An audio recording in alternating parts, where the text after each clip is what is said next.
In the quiet corners of seemingly ordinary lives, darkness sometimes festers.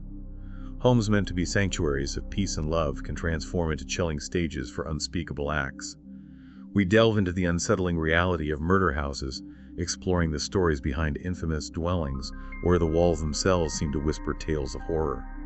The Oxford Apartments, a nondescript brick building in Milwaukee, once housed a soul consumed by darkness.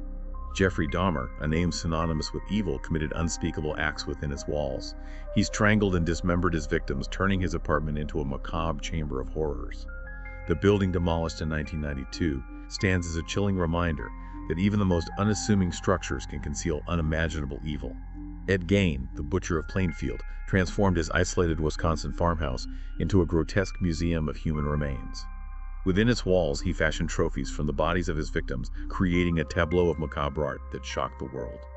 The house, consumed by fire in 1958, seemed to vanish under the weight of its own darkness.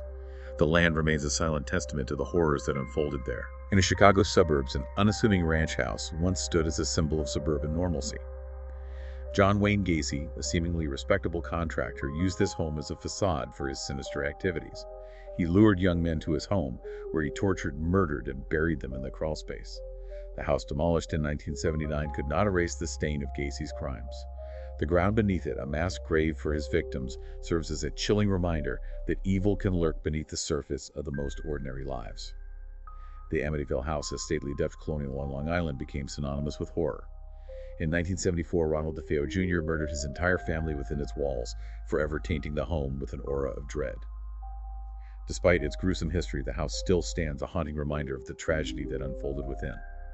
Those who dare to reside within its walls must contend with the echoes of a family's annihilation. The Menendez mansion, a luxurious estate in Beverly Hills, represents the dark side of affluence. Erik and Lyle Menendez, brothers, driven by greed and resentment, murdered their parents in cold blood within its opulent walls. The mansion, a symbol of wealth and privilege, became a tomb for its owners, a testament to the corrosive power of envy and desperation. Joel Rifkin, one of New York's most prolific serial killers, used his seemingly ordinary home as a backdrop for his horrific deeds. He strangled and dismembered his victims, transforming his family's residence into a macabre workshop of death. The house, a place meant for love and family, became a chilling testament to the darkness that can fester in the heart of an ordinary home. James Ruppert, consumed by envy and resentment, turned his mother's home into a scene of unimaginable carnage. On Easter Sunday, 1975, he methodically murdered his mother, brother, sister-in-law, and 8 nieces and nephews. The house, once a symbol of family unity, became a tomb, its walls echoing with the screams of the innocent. These houses, each with its own tale of horror, stand as grim reminders that evil can find a home anywhere. It can lurk behind the facades of normalcy, waiting for the moment to unleash its darkness upon the world. We are drawn to these places, both repelled and fascinated by the horrors that unfolded within their walls. The stories of these murder houses remind us that the battle between good and evil is a constant one. It is a battle fought not only on the streets, but within the very walls of our homes. As we go about our daily lives, passing by houses that look just like ours, we cannot escape the chilling realization. Some houses hold secrets that will forever stain their foundations. The darkness that permeates these homes is not merely a residue of the crimes committed within their walls. It is a reflection of the darkness that resides within the human heart. The perpetrators of these horrific acts were not monsters from another realm. They were human beings. They were neighbors, friends, family members. They walked among us, concealed their true nature, and waited for the opportune moment to unleash their inner demons. The stories of these murder houses serve as chilling reminders of the fragility of life. The victims caught in the crosshairs of madness were robbed of their futures. Their dreams, aspirations, and the love they shared with others were extinguished in an instant. The families left behind must grapple with the unbearable pain of loss, forever haunted by the knowledge of what transpired within those cursed walls. The fascination with murder houses is a complex and multifaceted phenomenon. We are drawn to the macabre, the grotesque, the forbidden. We seek to understand the motivations behind these acts of unspeakable evil, to comprehend the darkness that can consume a human soul. We hope that by studying these cases, by dissecting the details of these crimes, we can somehow protect ourselves from the darkness that threatens to engulf us all. But the truth is that evil is elusive and unpredictable. It can strike anywhere at any time, shattering the illusion of safety and security we cling to. The stories of these murder houses serve as a stark reminder that no place is truly safe, no home immune to the potential for violence. The darkness that permeates these homes is a reflection of the darkness that resides within us all. It is a darkness that we must confront and conquer if we are to ever hope for a world free from the horrors that haunt these houses. The Menendez mansion with its opulent facade stands as a symbol of the corrosive power of wealth and privilege. Erik and Lyle Menendez, raised in the lap of luxury, grew accustomed to a life of entitlement and excess.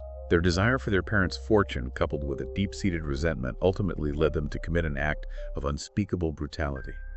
Their story serves as a cautionary tale, reminding us that material possessions cannot buy happiness or erase the darkness that can fester within even the most affluent families. Joel Rifkin's seemingly ordinary home, a place where he should have felt safe and loved, became a hunting ground for his twisted desires. He preyed on vulnerable women, luring them back to his house, where he indulged his darkest fantasies. His case is a chilling example of the banality of evil, demonstrating that the monsters we fear often look just like us. They blend into society, masking their true nature, waiting for the opportune moment to strike. James Ruppert's murderous rampage, fueled by envy and resentment, extinguished the lives of his entire family.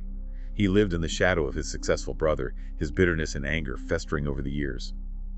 On that fateful Easter Sunday, his rage boiled over, leading him to commit an act of unimaginable violence. His story is a stark reminder of the destructive power of unchecked emotions, highlighting the importance of addressing conflict and seeking help before it consumes us.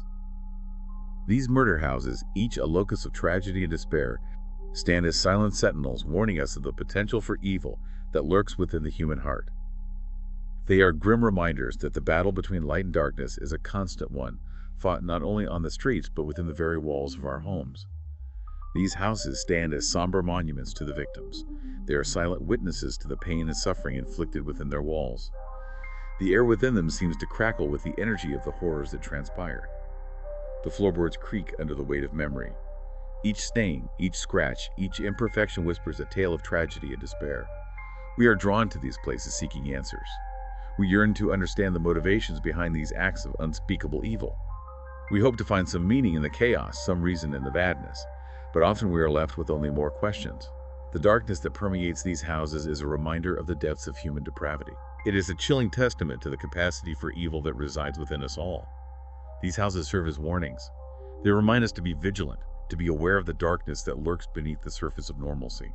They urge us to cherish the fleeting moments of joy and love for life can be extinguished in an instant. They compel us to confront our own inner demons, to strive for a world where such horrors are but a distant memory. The stories of these murder houses are not mere tales of horror. They are reflections of our shared humanity, our capacity for both great love and unimaginable cruelty.